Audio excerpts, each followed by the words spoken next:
Halo sahabat dan kerabat di mana saja Anda berada. Salam damai, salam sejahtera dalam kasih Tuhan Yesus Kristus. Saya Fredrik Makitan, kembali lagi menjumpai Anda di ruang yang sama dalam acara Dia. Dan sahabat, hari ini kita tetap meneruskan perjalanan kita dalam hal belajar, memahami dan juga merenungkan setiap perkataan Yesus yang keluar dari mulut Yesus sendiri selama ia melayani di Israel ya pada 2000 tahun yang lampau.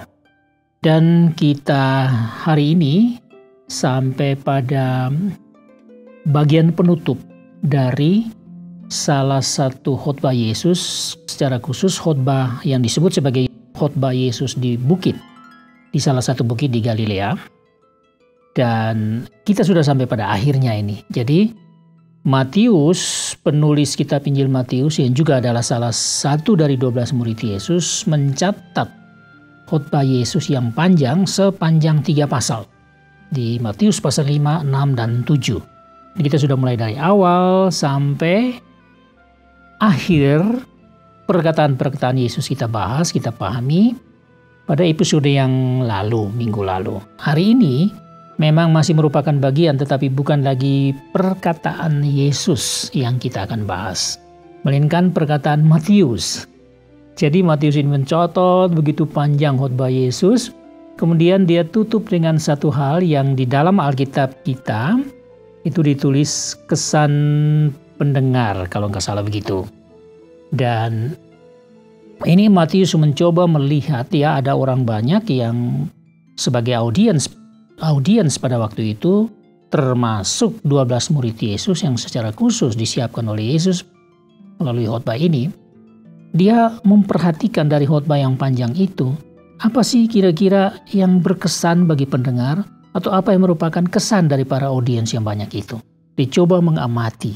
Kemudian dia menyimpulkannya atau dia mencatatnya dalam bentuk semacam statement atau semacam pernyataan tentang apa kesan yang timbul dari para audiens yang banyak itu setelah selesai mendengarkan khotbah yang panjang dan luar biasa itu.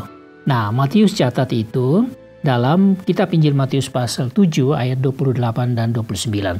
Nah, ini yang paling akhir dari serangkaian khotbah di bukit. Jadi sekali lagi ini bukan perkataan Yesus, melainkan kata-kata Matius sendiri. Dia tulis begini. Dan setelah Yesus mengakhiri perkataan ini, maksudnya seluruh khotbah Yesus itu, takjublah orang banyak itu mendengar pengajarannya. Sebab ia mengajar mereka sebagai orang yang berkuasa, tidak seperti ahli-ahli Taurat. Sekali lagi saya baca ya. Dan setelah Yesus mengakhiri perkataan ini, takjublah orang banyak itu mendengar pengajarannya, pengajaran Yesus. Sebab dia, Yesus, mengajar mereka sebagai orang yang berkuasa, tidak seperti ahli-ahli Taurat. Nah, ini pernyataan yang cukup mengejutkan juga ya. Berani sekali Matius ini. Dan itu menunjukkan bahwa dia betul-betul perhatikan tidak hanya khotbah Yesus, tapi juga bagaimana respons dari audiens yang banyak itu. Nah, jadi 2 ayat ini yang singkat ini merupakan penutup dari laporan Matius secara khusus tentang khotbah Yesus di bukit. Dan kita tahu bahwa khotbah ini cukup panjang ya dan mengagumkan, hampir lengkap dituliskan oleh Matius mengenai kehidupan praktis, bagaimana caranya hidup dalam kehidupan praktis berdasarkan iman kepada Kristus. Khotbah ini yang panjang ini mengandung pengajaran-pengajaran yang penuh dengan nilai-nilai dan prinsip-prinsip iman kepada Allah melalui Yesus Kristus yang mereka percayai. Dan juga khotbah ini berisikan tentang hal-hal yang memang harus ada, harus dibuat dalam hidup beriman di dalam apa yang disebut kerajaan Allah dari seluruh tema besar dari seluruh pengajaran Yesus dan pelayanan Yesus di Israel pada waktu itu. Juga di dalam khotbah ini sebenarnya khotbah Yesus di bukit ini ditunjukkan atau Yesus menunjukkan dirinya siapa dia, ya, melalui kata-katanya, melalui pelayanannya, melalui pengajarannya dan seterusnya, dan juga segala penampilan dia. Dia menunjukkan siapa diri sebenarnya. Dengan harapan agar semua audiens ini mengenal, oh inilah Yesus, Mesias itu. Walaupun mereka sampai ketika itu mereka masih belum sampai pada pengertian bahwa memang ini sesungguhnya Mesias. Ya, anak tunggal Allah yang diperkenankan Allah. Jadi Allah berkenan, inilah anak yang kukasihi, yang kepadanya aku berkenan. Dan juga Allah memberikan kepadanya kuasa besar untuk melakukan segala sesuatu sesuai dengan kehendak Allah Bapanya di surga. Nah, kita mungkin masih ingat ya. Saya tidak akan membahasnya lagi, tetapi kita masih ingat topik-topik apa saja di dalam khotbah panjang ini, khotbah Yesus yang panjang ini, yang akhirnya ditutup dengan apa yang dinyatakan oleh Matius sebagai kesan audiens.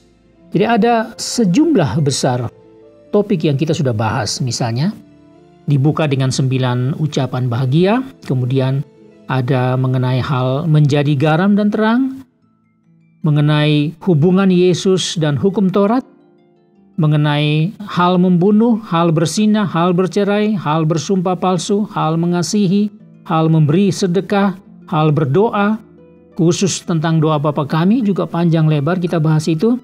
Kemudian hal pengabulan doa, hal berpuasa, hal mengumpulkan harta, hal kekhawatiran, hal menghakimi, hal jalan yang benar dan hal pengajaran sesat.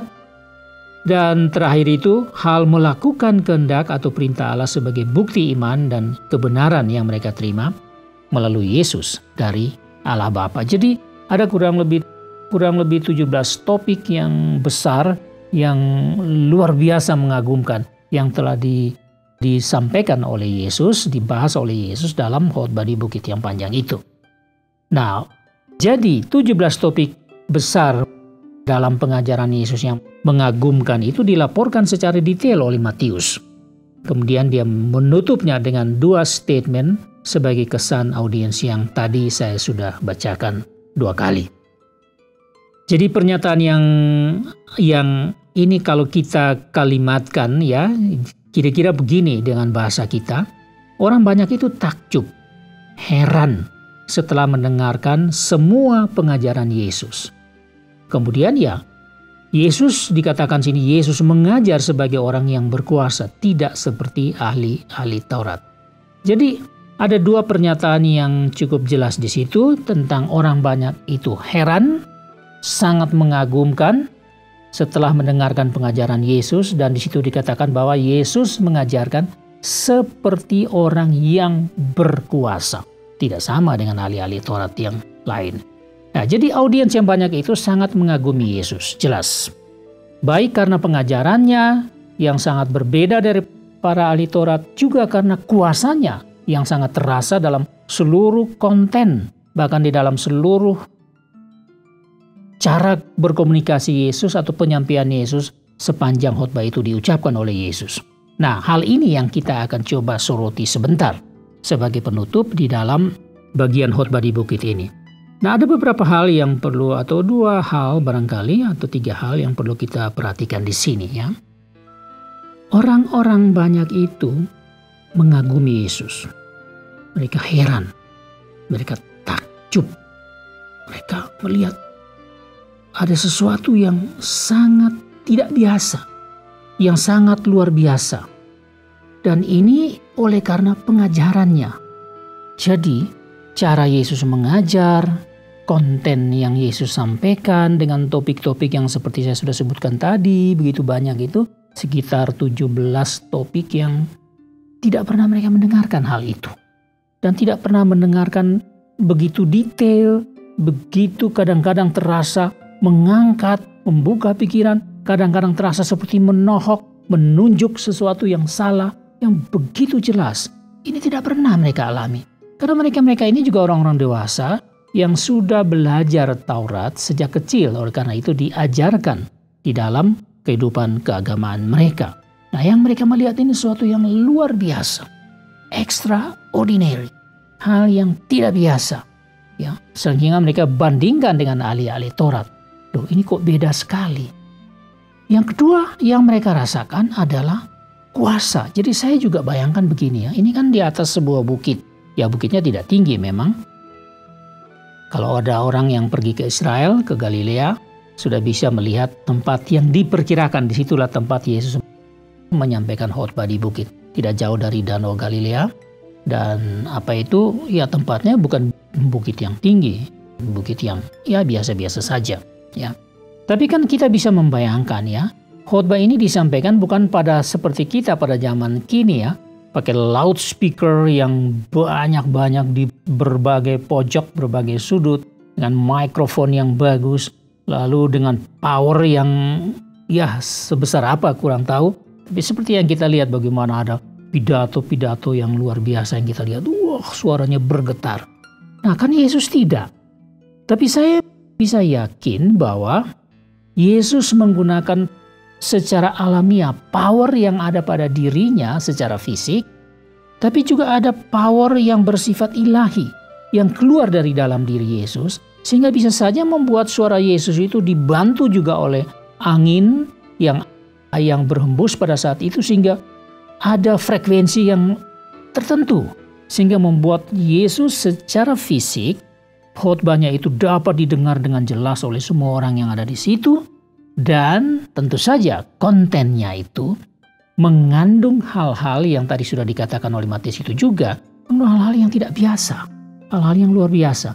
Juga ditambah dengan power secara ilahi itu, yang bersifat ilahi itu, yang membuat setiap diksi, setiap kata yang diucapkan Yesus ada energi ilahi yang keluar, sehingga orang merasakan ada satu kuasa yang tidak bisa dilukiskan, meskipun tidak memakai mikrofon, tidak memakai loudspeakers dan macam-macam yang lain, tidak perlu. Saya membayangkan begitu.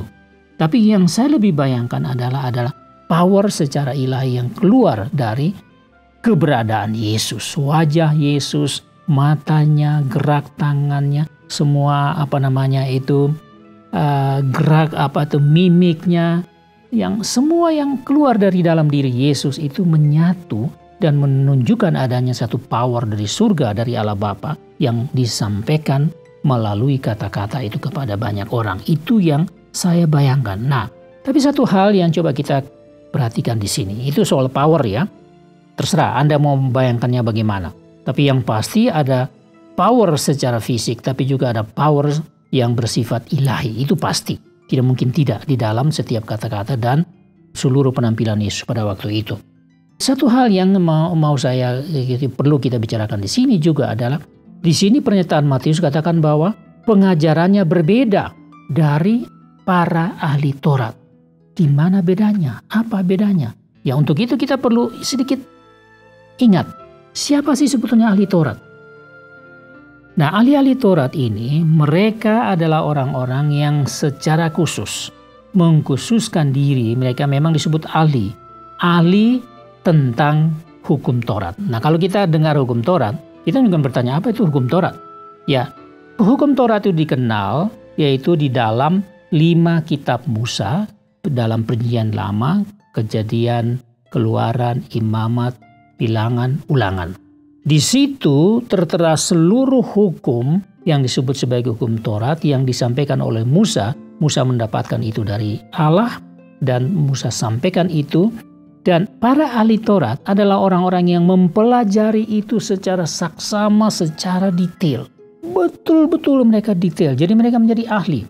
Mereka mempelajarinya, mereka menafsirkannya, mereka menyusun peraturan sama seperti undang-undang dalam agama Yahudi.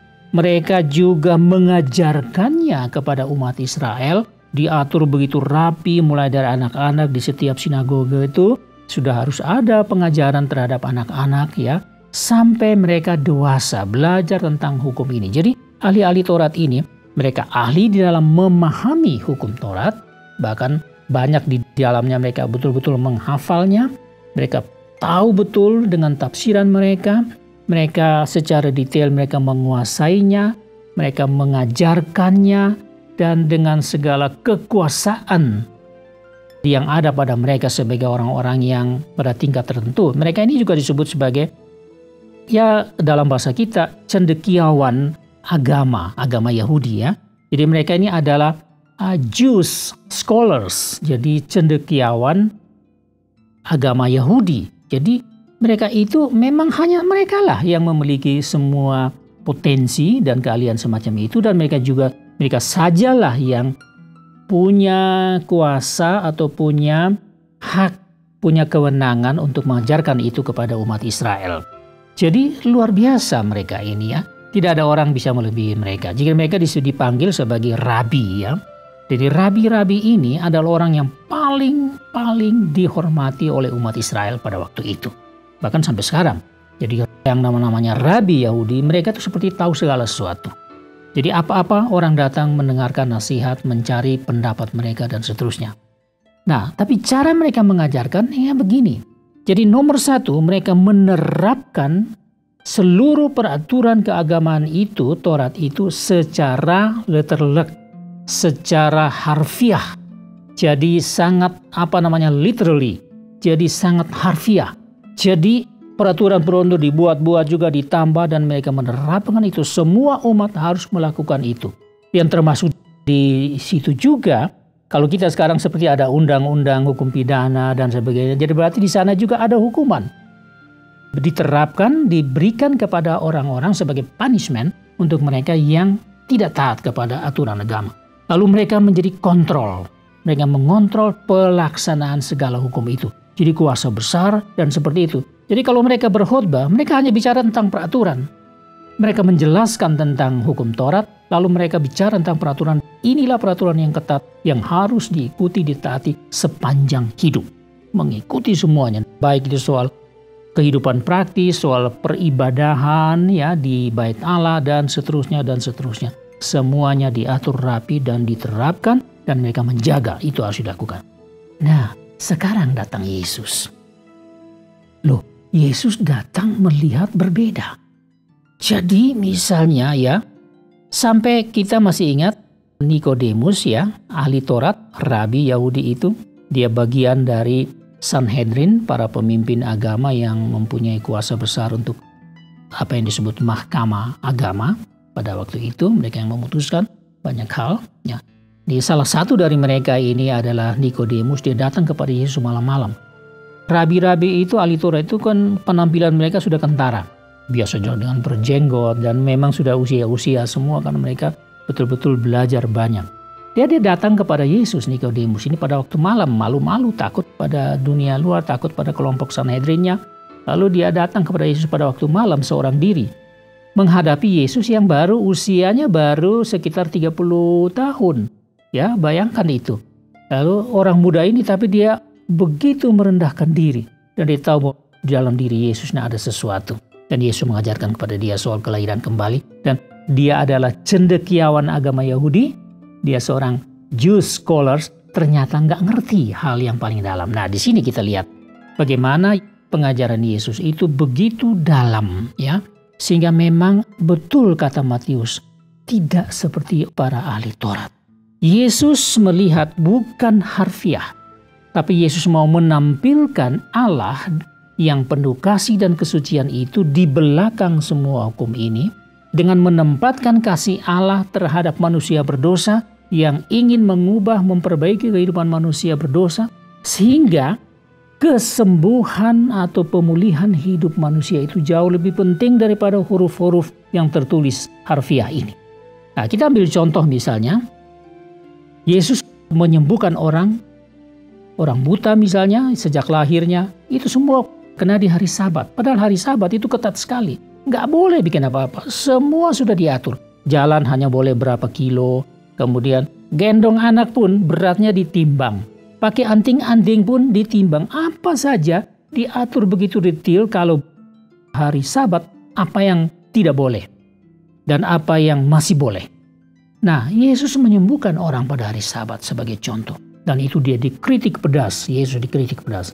Jadi Yesus mau membawa kepada menampilkan kerajaan Allah yang menilai hati manusia, menilai pikiran manusia. Nah, inilah yang mau diterapkan Yesus, dan Matius dan orang-orang ini mengerti. Oh, begitu beda pengajaran Yesus dengan pengajaran para ahli Taurat.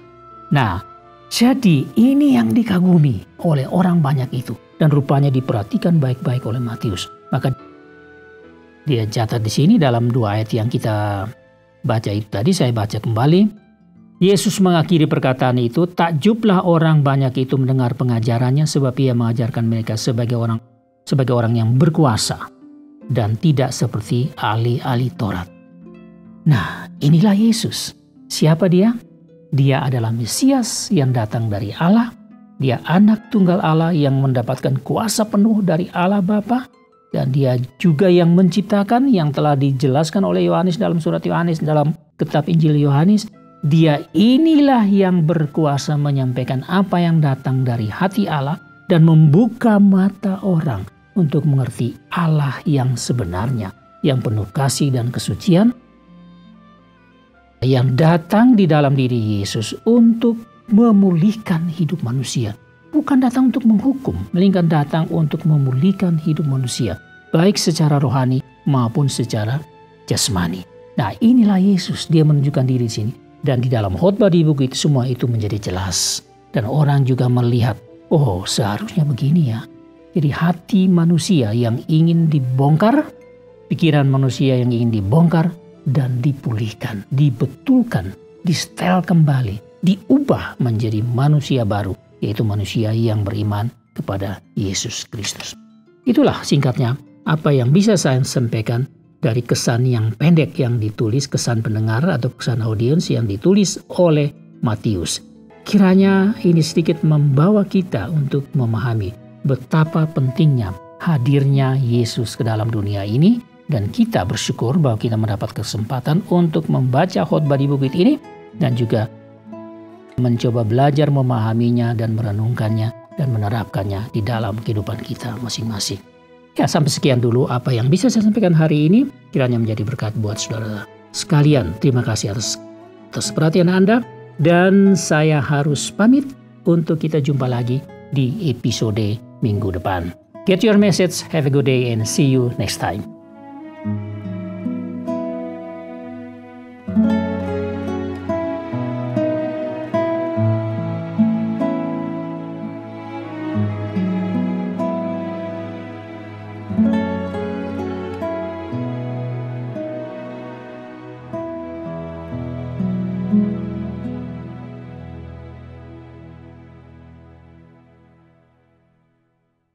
Terima kasih Anda sudah mengikuti program kami. Jika Anda diberkati, jangan lupa like, komen, dan share supaya Anda tidak ketinggalan setiap program terbaru kami.